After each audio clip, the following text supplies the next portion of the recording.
A primeira leitura de hoje é tirada da carta de Paulo aos Gálatas. A Galácia era uma regiãozinha ali, uma cidade por onde Paulo tinha passado, fundado uma comunidade e depois orientou essa comunidade através de cartas.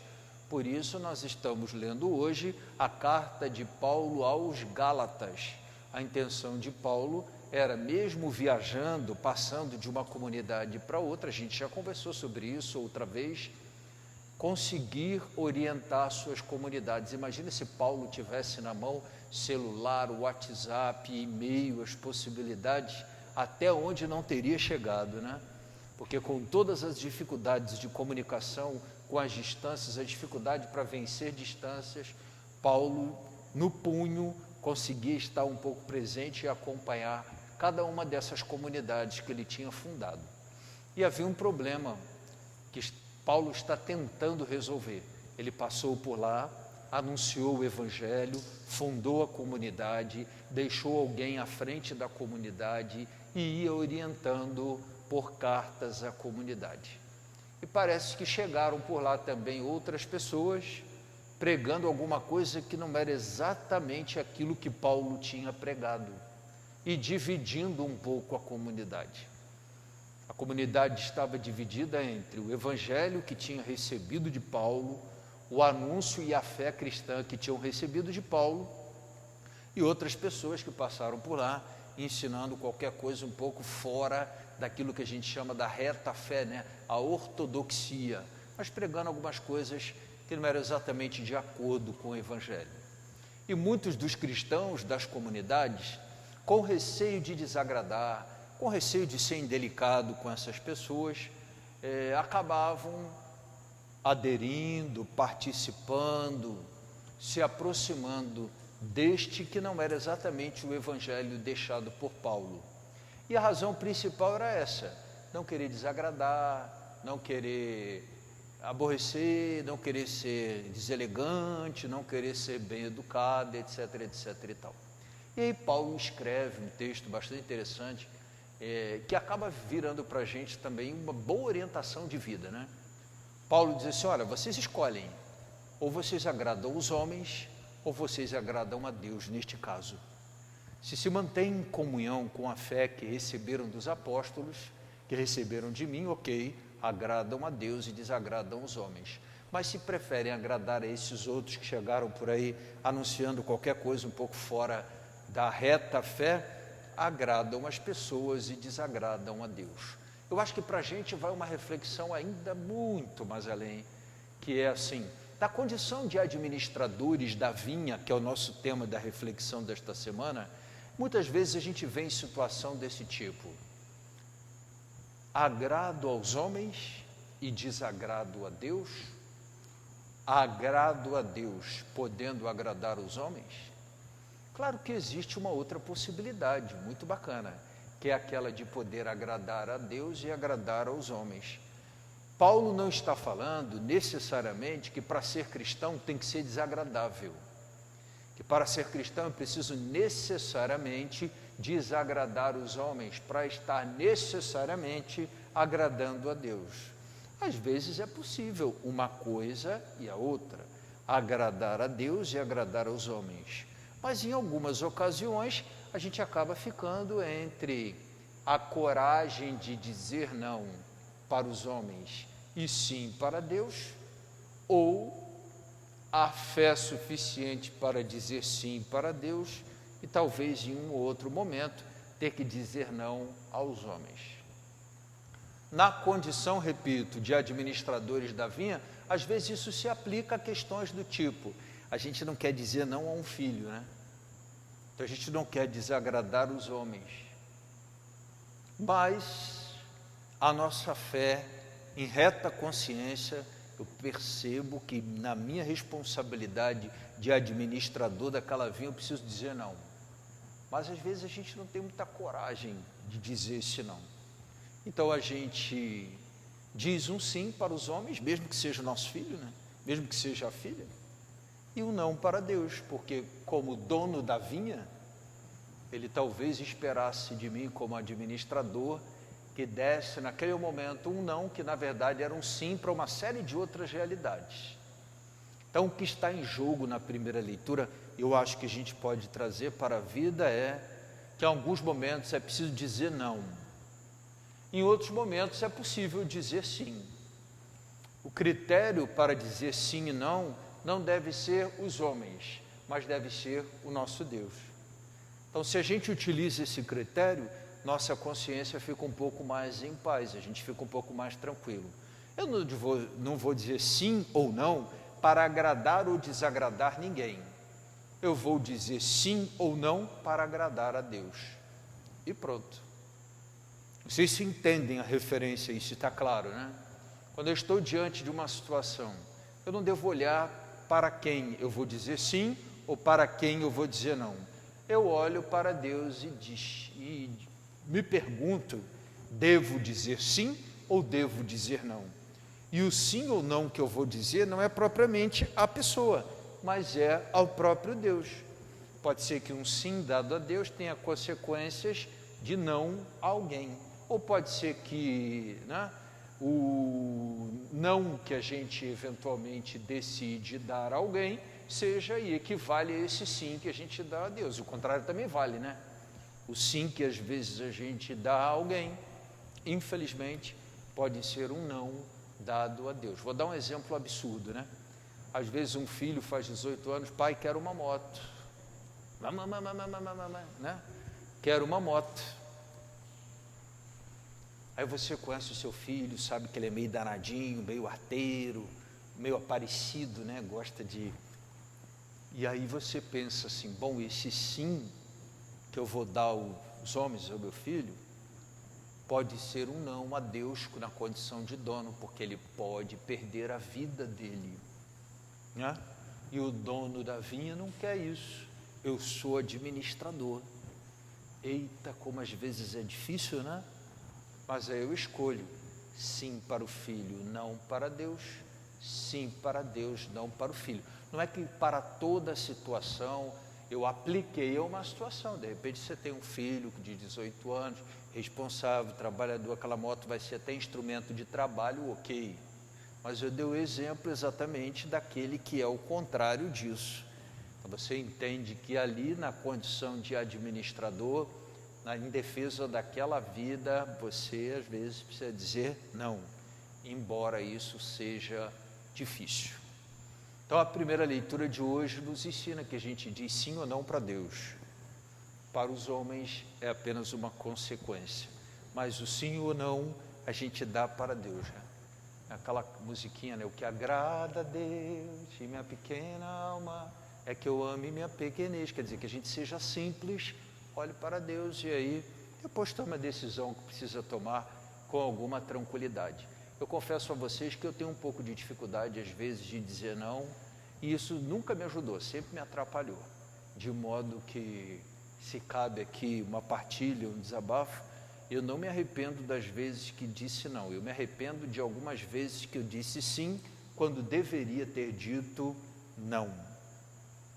Às vezes que eu disse não, eu acho que poucas vezes eu posso me arrepender de ter dito não, mas muitas vezes talvez me arrependa de ter dito sim, quando na verdade, pensando talvez em não gerar um mal-estar, isso, aquilo, eu disse o sim, mas depois eu observei que deveria ter dito não. Então penso que é o caso da gente colocar um pouquinho na balança isso, às vezes que a gente disse sim, às vezes que a gente disse não, e observar um pouco. É interessante que às vezes a gente tem um comportamento que é tão proativo, que às vezes a gente diz sim em sacrifício até da própria vida, da própria saúde, e um sim que desagrada inclusive a Deus. Por isso a necessidade da gente rever um pouco o nosso sim e o nosso não, tendo como referência olhar para Deus. Que o meu sim seja sempre um sim para Deus. E o meu não, quando tiver que usar, não seja para Deus, mas seja para os homens, para dizer sim para Deus. E aí a equação está bem fechada, bem equilibrada, se for dessa forma. Penso que a segunda leitura, o Evangelho de hoje, que aqui é a segunda leitura da missa de hoje, por se tratar de durante a semana, ele fala, é o bom samaritano, né?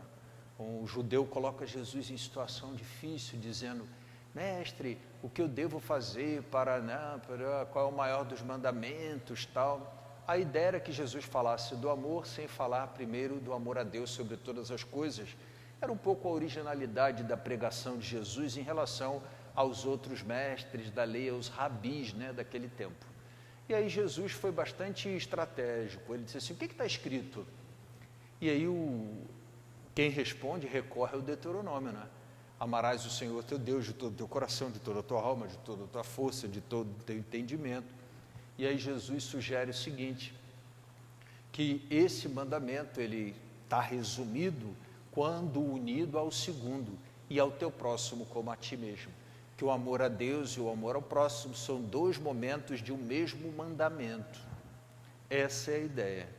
E aí, para complicar, já que Jesus saiu dessa armadilha, então foi apresentada a Jesus uma outra armadilha. E quem é o meu próximo? Porque o judeu tinha um conceito de próximo muito restrito. Próximo para ele era o outro judeu que praticava a mesma fé, de preferência frequentador da mesma sinagoga, morador do mesmo lugar, ou seja, um conceito muito restrito.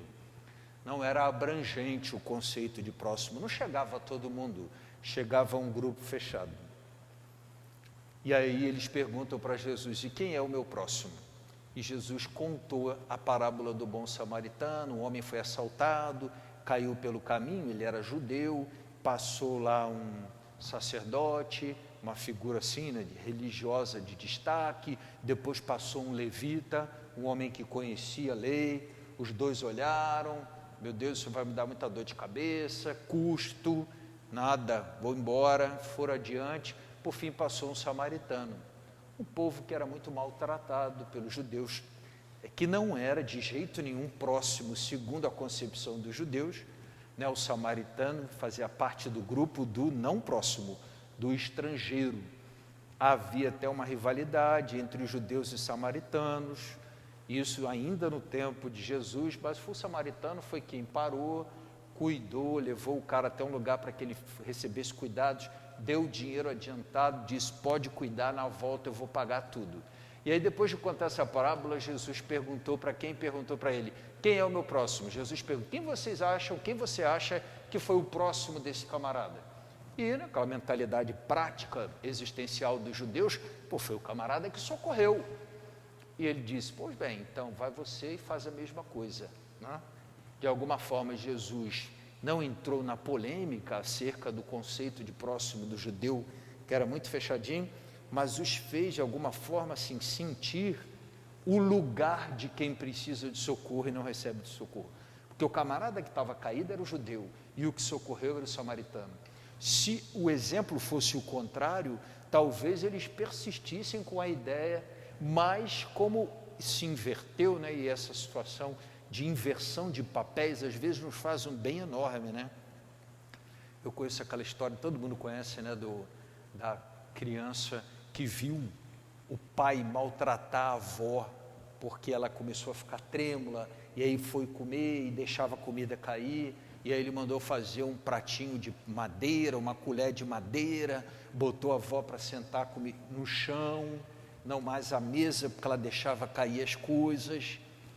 E o filho menor observou aquilo, um dia ele levou os filhos para um piquenique, e aí o filho menor se perdeu, e todo mundo procura, já nervoso, acharam o garoto lá dentro do mato, brincando com a madeira, o pai chegou, deu aquela sacudida, perguntou, o que você está fazendo aí? Estou brincando do que a gente está preocupado? Eu estou brincando de fazer um pratinho e uma colher para quando você ficar velho, eu te colocar lá sentadinho no chão, comendo no pratinho e na colher.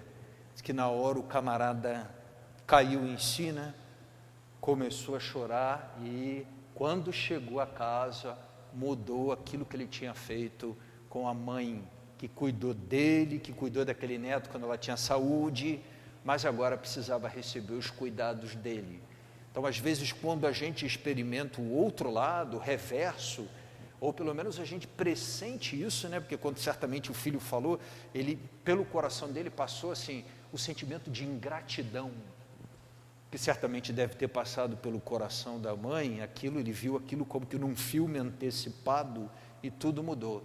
Acho que essa foi a sensação daquele homem, porque a história contada por Jesus, quem recebe socorro é o judeu, e quem socorre é o samaritano, é o reverso, de modo que Jesus embaralha um pouco as coisas na cabeça dele, né? Dizendo, olha, é muito bom socorrer, mas a gente sempre precisa ser socorrido. Então, se todo mundo for samaritano na vida, estiver disposto a socorrer, não vai faltar socorro para ninguém. E a vida é sempre assim, né? O nosso povo diz que uma mão lava a outra e as duas lavam o corpo inteiro. A gente está sempre precisando, hora de socorro e hora a gente precisa socorrer. Penso que aí Jesus amplia o novo conceito de irmão de Jesus, é assim, quem é meu irmão?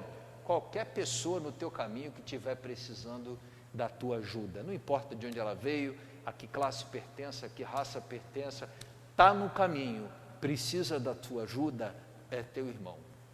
Vamos pedir ao Senhor que a palavra de hoje nos inspire, né? A gente se sentir um pouco mais livre para ajudar, para socorrer, sempre com aquele critério, para Deus sempre sim, para os homens às vezes, dá para dar sim de vez em quando, mas quando o sim aos homens venha significar um não a Deus, aí a gente prefere dizer sim a Deus e não aos homens. Vamos com alegria acompanhar nossa procissão, o canto das ofertas.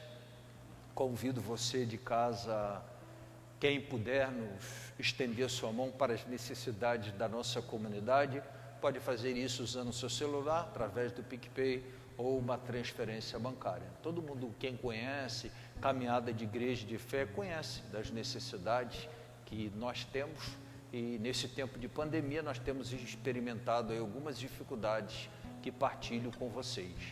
Mas ao mesmo tempo temos lutado para manter todos os nossos compromissos, todos, com funcionários, com casa, com funcionamento da igreja, das igrejas como um todo, e a gente agradece desde já então a comunidade pelas mãos estendidas em nossa direção.